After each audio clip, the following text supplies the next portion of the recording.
What's up, everyone? This is Yugioh Legit here with another deck profile. This time, the first place deck profile of the Yugioh Underground Series tournament that I host every Sunday here in Sacramento. And the reason for those tournaments that I host is because for now, since everything that's going on with COVID and everything like that, the locals here is pretty much non-existent. So I decided to go ahead and start hosting tournaments just so people who want to come out, who still wants to use their cards, can have a place to play. So yeah, I have a pretty good turnout. It fluctuates here and there, but yeah, as far as how long I'll be hosting these tournaments is going to be until we start seeing something normal.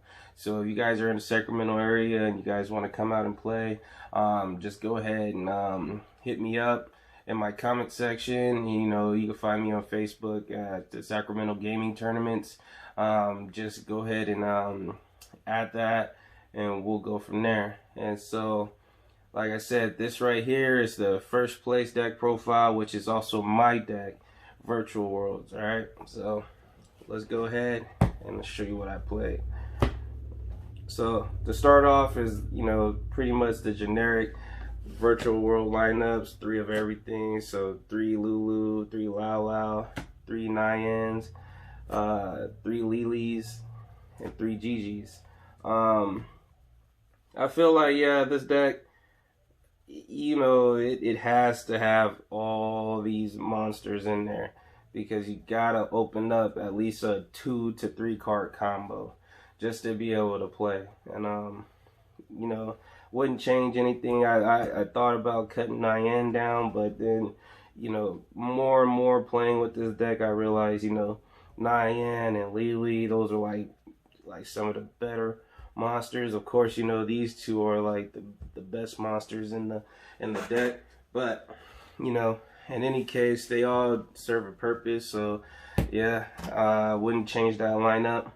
Now to my hand traps, I decided to play 3 Ash, which is self-explanatory. It's just the most generic hand trap. Hits pretty much everything. I also kept it in there because I don't like to go against the Dragoons too much. I mean, you probably saw in the tournament already in that round, that last round, where the second place player, he used the Dragoons on me, and it was pretty hard to come back. Especially when you don't draw the most optimal cards. So, yeah, Ash for those Red Eyes fusions, Sanguines. It's just a pretty much overall good card. And then for my second one, I decided to play 3 Drolling Locks. I feel like Drolling Locks are just it's becoming the new norm, because especially with Drytrons running around, it's they're mainly there for Drytrons, since that deck is a powerhouse. I really think it's like one of the best decks out there. It's just this card pretty much puts a stop to them. So yeah, I decided to run that. It has a pretty good matchup against Virtual World itself. It doesn't do a whole lot, but it can slow them down. It really depends on what their hand is to make a board. Against Invoked, against Dogmatica, decks that searches, do a lot of searching. It's pretty good. I actually like it. It was a pretty good choice of mine. I decided to go ahead and keep that. Yeah, I really like it. And the go ahead and run the Gamma package with the 1 brick, the super brick. The deck is already kind of bricky itself, but this does add on to the bricking. But the overall, I really can't see myself playing this deck without Gamma.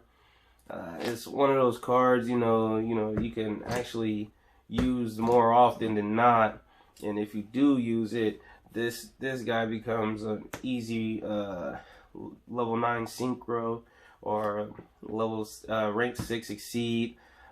Pretty much anything, this just brings him out.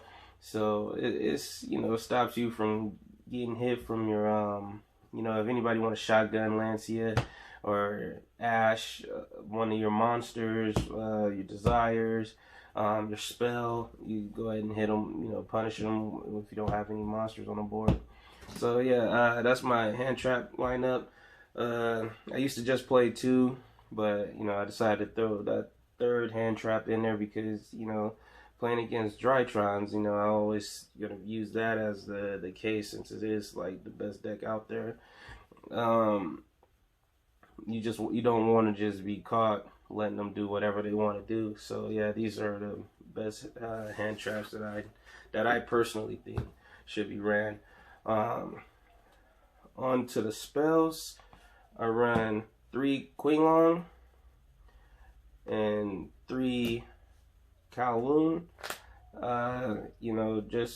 As far as the virtual world spells, and everybody say this card is like the best card. It does start a lot of plays and everything like that, but I feel like this card, Kowloon, is MVP. It's one of those cards where you could pick the situation. So if I'm looking at like a Winda or something, or even Mechaba, or anything that's becoming a problem, this is an instant Quinlong, which means I could negate, especially when this is in the graveyard, so I could banish it to negate a monster. Then it's the cases, as you probably seen in that round 2, where I played terribly, but I banished all my traps, and I needed to get it. So as soon as I figured out a way to go ahead and return the trap, I had this in my hand just to instantly get it to the field. So this is one of those MVP cards. I cannot see myself playing less Kowloons. Just plus it is one of those pieces that gets you everything you need if you have a virtual world monster that is not Nyan, to just start plays. So I really like this card. Of course, this card is still good. It's still one of those starters. Basically, if you have to use burial goods to get a playoff, it searches you anything. That discard even helps you out depending on what it is that you discard. So yeah, 3 Kowloons, 3 Quaylongs, and then I'm still also waiting for Call of Duty to go ahead and give me this map back in Black Ops, but I'll be waiting on that. These right here I call the consistency spells. So 3 desires, 2 foolish burial goods, and then 1 emergency teleport. So desires, it's one of those cards that high risk, high reward cards. Sometimes your hands aren't always playable, and sometimes drawing those 2 cards, it can either make or break the hand. So it's got to be ran. You need some type of draw power in this deck, because like I said, there's you don't really break the lineup for the monsters, but you sometimes don't see the right monsters. You don't see Kowloon or the Quanglong, and of course the trap starting out is not anything useful. So Pot of Desires is I wouldn't play less of it. I tried it before. I just rather see it than not. Only one time I desired into 2 desires, and it was really terrible. Good thing it was only in solitary, so it could happen in a match, but it hasn't happened yet. But that's one of those terrible things you don't want to see. Foolish Burial Goods, it's a card where it's starting to grow on me. I didn't like it at first, but like I said, the deck has a breaking problem, so it's pretty much needed. It's pretty much a staple, whether you run it at 1, 2, or 3. I tried all. I think 2 is like the best route, because it gets redundant if you already have ways to send Quinlong. But it's a pretty good card, because sometimes you don't even need to send Quinlong. Sometimes you just want to send the trap, depending on your hand. So it does help out. Depending on what you're doing, you want to you kind of want to keep this in there. Also, emergency teleport, just emergency teleport. So many times I use this in the battle phase. just to deal more damage and trigger off Nyan in the grave to get even more damage, and then go from there to start plays out. I really like it. It's a pretty good card. Sometimes you don't need it. You can hold on to it depending on your hand. Everything's hand dependent, so I like it. I was running talents in the main deck, but I decided against that because in certain cases, talents, it's a good card if you get Ash and you need a draw and everything like that. But with this deck, there's so many cards you don't want to draw. So in the case where you activate Roshi, it gets ashed or anything like that, then you use talents and you draw into a Roshi or a Nyan or that in a spell that's just useless. I just decided against it. It's not really a card that I feel that is super needed in it as far as game one. So yeah, when you're starting out. So yeah, talents I did try. I didn't like it. It's a really good card, but yeah, it was just not for me. And for the last cards of the deck, of course, it's the 3 Chuche. Very good card. Helps you recycle, stay in the game. Level modulate. I haven't play tested with that new trap. I don't really play Dueling Book as much, but I'm going to start getting into it. Maybe do some Dueling Book videos, here and there. But, I'll play test it. I mean, the new set should be coming out pretty soon, so we'll see how that goes. But Chuche, for now, yeah, this is a card you can't play the deck without. Just being able to level modulate, the popping, just keeps you in the game. You can pop your own cards to give you some extra pluses, which I've done plenty of times. Pop my own Queen Long that's up and start my plays from there. So, not much to say about it. It's a pretty good trap. Only trap you play. Now that's the main deck, 40 cards. Tried 41 for a bit, but didn't like it. I'm pretty much on that 40 card list all the time. So some field centers and my token, my emissary token. Now we're off to the extra deck. So for the extra deck, I play 2 6s, which is Stardust Charge Warrior. It's excellent to let you get that draw.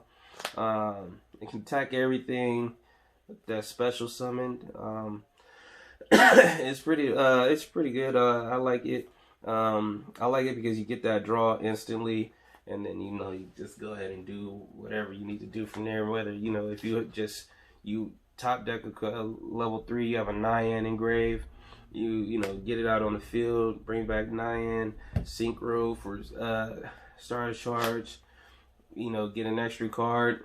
And if you have any other players from there, you can use your Queen Long if you have it in the grave. I really like it for that fact. It just gives you that extra hand presence because this deck needs extra cards to play with. Yugioh, or whatever you guys want to call it, the Virtual World Beast.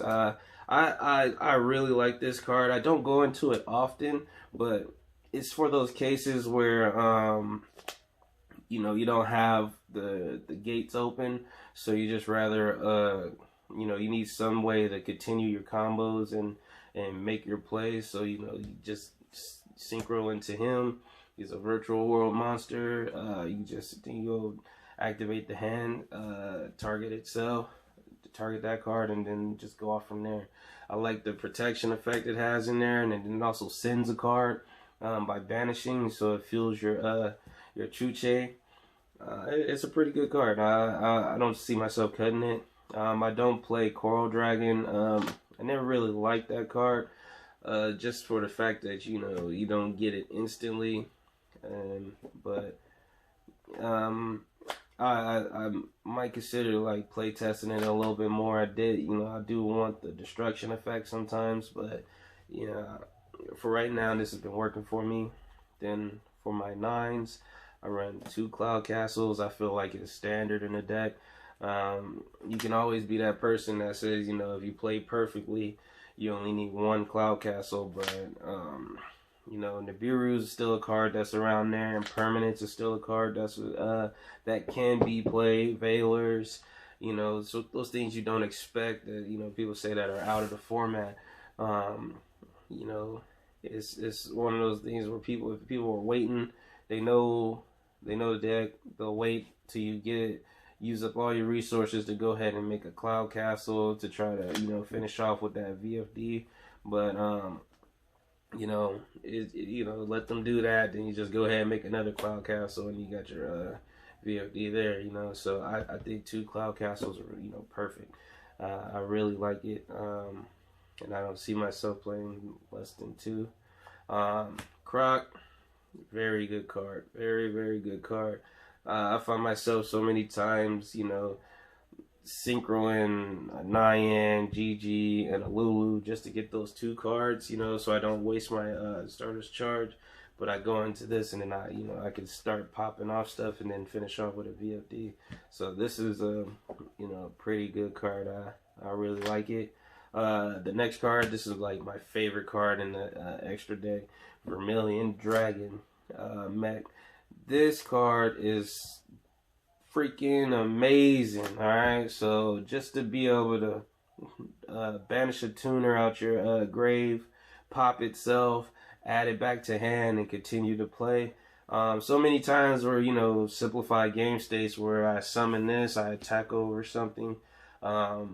I pop it, you know, I don't have anything because, you know, like I said, simplified game state. I pop it, add back an Ash, add back a Gamma, just so I know that I could stop their plays.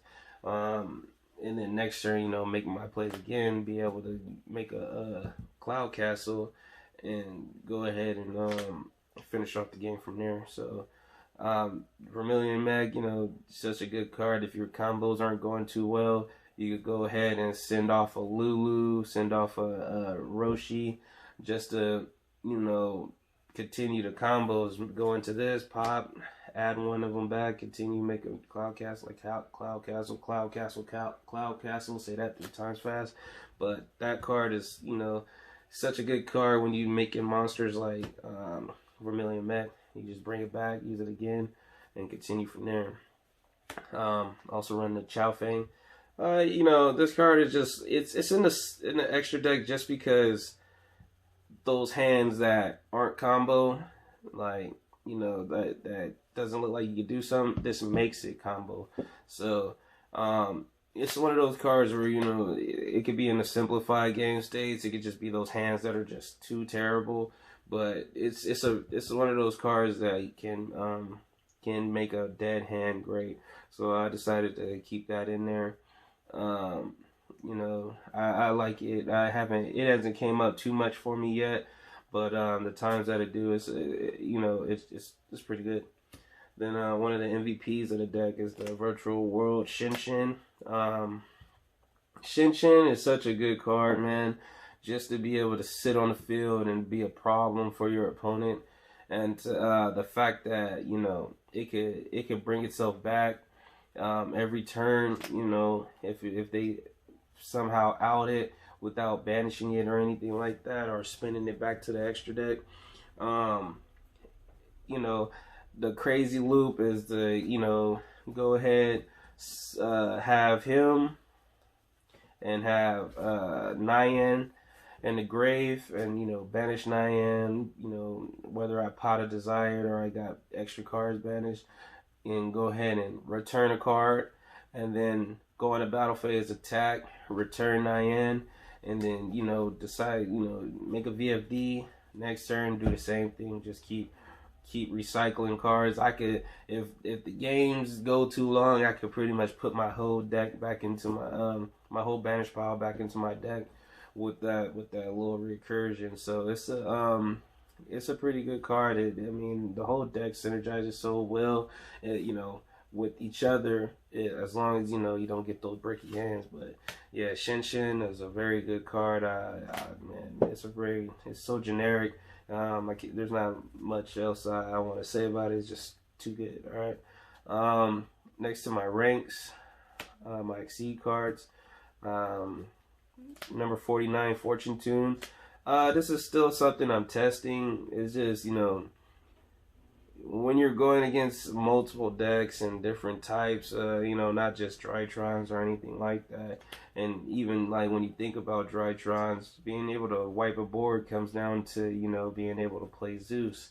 So, especially the back row deck. So, like with them, they have the bird, which is, pretty much unaffected by everything. But with this, we pretty much have, Fortune Tune. I mean, it's not as great, but it's still a good card to use. Can't be targeted. You could detach to keep it from being destroyed. It's the attack. Losing that damage is just one of the parts that some things you got to do just to keep the game going. So Fortune Tune. So that's the card that I'm testing. Gossip Shadow, not much to say about that. Just being able to negate, keep Nibiru's from going off or anything like that. Break Sword, just to keep the pressure on. I like it here and there. Is one of those cards that I was thinking about, swapping out. I'm not too sure if I'm gonna keep playing it, but I mean, it's one of those things. If you have a Queen Long on the board, and you need to get it to the grave, and you got a monster, you just start popping stuff, and continue from there. M7, I think is one of those cards that it's just a pretty good card. Like I said, just it's kind of does the same thing as Vermilion Mech. If your combos aren't going to, if you don't have like the best hand for combos, so it's like a Vermilion Mech, Chow Fang. You can send a piece that you need to the grave to go ahead and continue from there. So send a piece, make him bounce whatever you need back, and then continue from there. So yeah, M7 pretty good. Of course, one of the big boss mans, double A Zeus. So A Zeus, just a really meta defining card. You can't. I don't really see a lot of decks not playing this if they can, and that's why the Fortune Tune, I was also thinking about even running a Downer Magician just for these rank 3s, because that's mainly what you're going to be going into. The 6s are, the rank 6s are, they're playable, but I rather just summon, bring Nyan out and go into a rank 3 easily. And going from there. So yeah, I was thinking about Downer Magician. I just don't know what I would take out for it. Like I said, thinking about this, but the versatility is like the only reason. It's the way that I play my decks, is I like versatility. So I rather have cards that actually do something than when the time comes it's just sitting in the extra deck. And of course, the last 2 cards of the extra deck is VFD, the Very Fun Dragon. So it's just, nothing else to really say about that card. It is what it is. Stops a whole turn and continue to win from there. Now, off to the side deck. So I decided to run 2 Nibiru. These 2 spots are where I keep flexing in and out, deciding whether I want to run 2 Nibirus or 2 Lancias. But I feel like Nibiru is like one of the most generic outs to combo decks. So Lancia is pretty good against Virtual World, but this card can actually do hurt them also, and then it can hurt a wide range of decks. So I decided to go with Nibiru. I tried Lancia. I just feel like Nibiru is like the better choice. Of course, what's a side deck without the cycle readers? So yeah, I run 3 cycle readers. Of course, like I'm really worried about the Drytron deck. This hits Golden Lord. So yeah, this is a pretty good card. It's a real big blowout to Drytrons when they decide to ditch Benton, or they got too many Drytrons in the grave. just get them on out of there and just dwindle their resources so it could be an easier game. Same with the Call by the Grave. Just one of those cards where it's just when you go into the side deck game, a lot of hand traps are coming in. This and that. It's just one of those cards where I sighted in, so when I go in first, I can have at least an extra out. Depending on what I side out. So it's just one of those cards that I rather see going first when we're doing the side game. Also, like two triple tactics talents. Like I said, I don't run it in the main deck, but I do run it in the side. So I think it's an excellent side deck card because when you're going, depending on what decks you're going against, like the Dragoons, and everything like that, you want to have these in just so you can have an advantage. You could probably outright end the game, depending on what you're playing against. If you have the triple tactic talents, because depending on what they negate, if you have all that extra stuff, you can go ahead and punish them and for trying to activate a monster effect on your turn. So triple tactic talents, get the draw, see the hand. It's all depending on what you got. So I think it's a good side deck card.